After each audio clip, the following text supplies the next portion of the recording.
खालच्या अधिकाऱ्यापर्यंत कर्मचाऱ्यांसाठी त्यांची हक्काची घरं आणि सुसज्ज अशी कॉलनीचं नियोजन आमच्या महायुती सरकारच्या वतीने झालेलं आहे।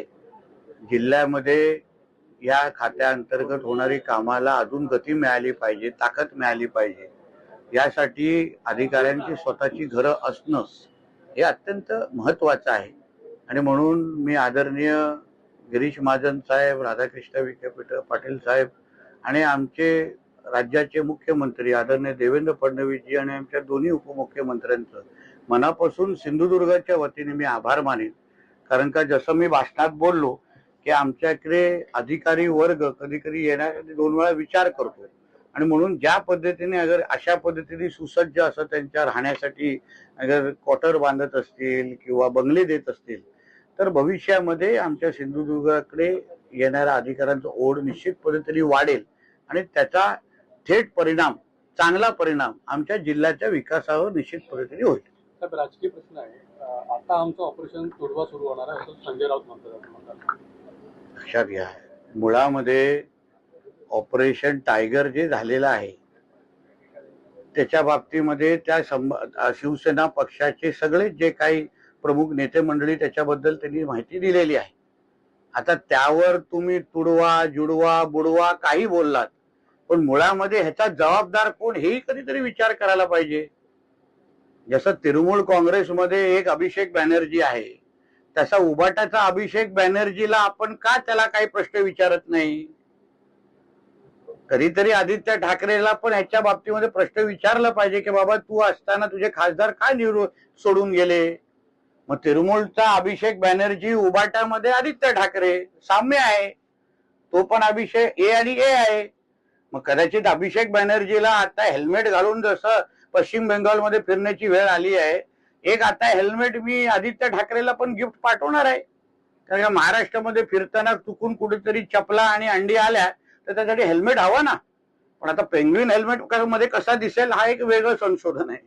साहेब, आज शिवसेनेचा हिरक महोत्सव वर्धापन आहे आणि त्यांनी संजय राऊत म्हणतायत की ही संघटना आहे ती बाळासाहेबांनी, आता उद्धव ठाकरे यांनी मराठी माणसांच्या न्यायासाठी काढलेली संघटना। मुळामध्ये हे जे खासदार ज्यांनी आदरणीय एकनाथ शिंदे साहेबांचे नेतृत्व स्वीकारले, कशामुळे स्वीकारलं माहिती आहे का? ते स्वीकारलं कारण उद्धव ठाकरेंचा पक्ष, ज्याला आपण उबाटा म्हणतो, तो काँग्रेसमध्ये विलीन होणार होता। ह्या भीतीने त्या लोकांनी एकनाथ शिंदे साहेबांच्या नेतृत्व त्या लोकांनी स्वीकारलेला आहे।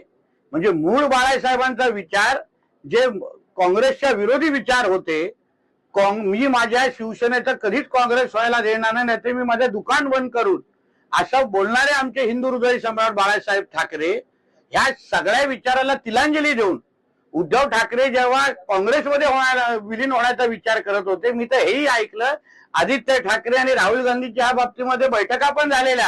आदित्य ठाकरेंना काँग्रेसच्या राष्ट्रीय सरचिटणीस बनवण्याचा पण प्रस्ताव आलेला, हेही माझ्या कानावर आहे। एवढे सगळं काँग्रेसमध्ये विलीन होऊन मूळ बाळासाहेबांचेच विचार अगर बुडवायचे ना असतील तर मग खासदार राहणार कशाला? कसले बाळासाहेबांच्या विचारबद्दल संजय राजाराम राऊत बोलतायत? तुम्ही काँग्रेसमध्येच विलीन होणार होता तर ह्याच्यापेक्षा नेहरू गांधींचं गोडवे गावा ना, बाळासाहेबांचे गाव कशाला गाताय? तुम्ही त्यांच्यात तर विलीन होणार होतात। एका खासदाराची किंमत 85 कोटी रुपये ठरवण्यात आली असं रोहित पवार। असं आहे की आता शेमड्यासारखे हे महाविकास आघाडी काही बोलले त्याला काही अर्थ नाहीये। मुळामध्ये तुमच्या त्या आमच्या महाराष्ट्र व्हर्जन ऑफ अभिषेक बॅनर्जीला आवरलं पाहिजे होतं। मग हे सगळे आरोप करायची वेळ आली नाही असती। जे हिंदुत्वाच्या विचारावर तयार झालेले हे सगळे मूळ शिवसैनिक, त्यांनाही जेव्हा बघितलं की हे काँग्रेस विचाराला स्वीकारणारे लोक आहेत, जिहादला स्वीकारणारे आहेत, हिंदुत्व विरोधी भूमिका घेणारे लोक आहेत, म्हणून तर ते लोक पुढे गेलेले। कधी कधी पैशांच्या पलीकडे विचार पण महत्वाचे असतात। हे रोहित पवारला कळणार नाही, तो लहान आहे अजून, शरीराने मोठं झालं म्हणजे मोठा होता असं लिहित नाही कुठे। देवेंद्र फडणवीस यांनी गद्दारांच्या रक्षणासाठी पोलीस लावले आहेत, हा जनतेच्या पैशाचा अवमान आहे संजय राऊत म्हणतात। हा, म्हणून उद्धव ठाकरेंनी लवकरात लवकर संरक्षण सोडावं। त्यांनी सांगितलं ना गद्दारांच्या संरक्षणासाठी पोलीस लावले, तर उद्धव ठाकरेला कशाला संरक्षण दिलेलं आहे? आदित्य ठाकरेला त्यांनी पण संरक्षण, महाराष्ट्राचा सर्वात मोठा गद्दार मातोश्रीच्या तिसऱ्या माळ्यावरच बसतात. तर शिंदेच्या शिवसेनेवर टीका करताना संजय राऊत असं म्हणतात की त्यांचा जन्म कधी झाला हे अमित शहाना विचारलं पाहिजे. आणि मग संजय राऊतांचा राजकीय जन्म कधी झाला हे कोणाला विचारलं पाहिजे? की तो राजकीय लावारीस आहे, राजकीय क्षेत्रात त्याला कचऱ्याच्या डब्यातून कोणी उचललाय का? मग दुसऱ्यांवर आरोप करण्यापेक्षा पहिलं 4 बोटं स्वतःकडे आहेत हे पहिलं विचार करावं. उगाच अमित शहाजींना आणि भारतीय जनता पक्षामध्ये याच्यात ओढू नये.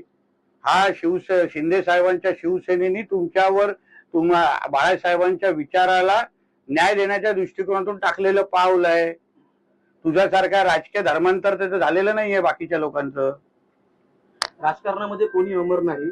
अमित शहा काय संजीवनी गुटिका खाऊन जन्माला आलेले नाहीत, संजय राऊत म्हणतात. ते काय सकाळी चहा घ्यायला येतात का आमच्या घरी?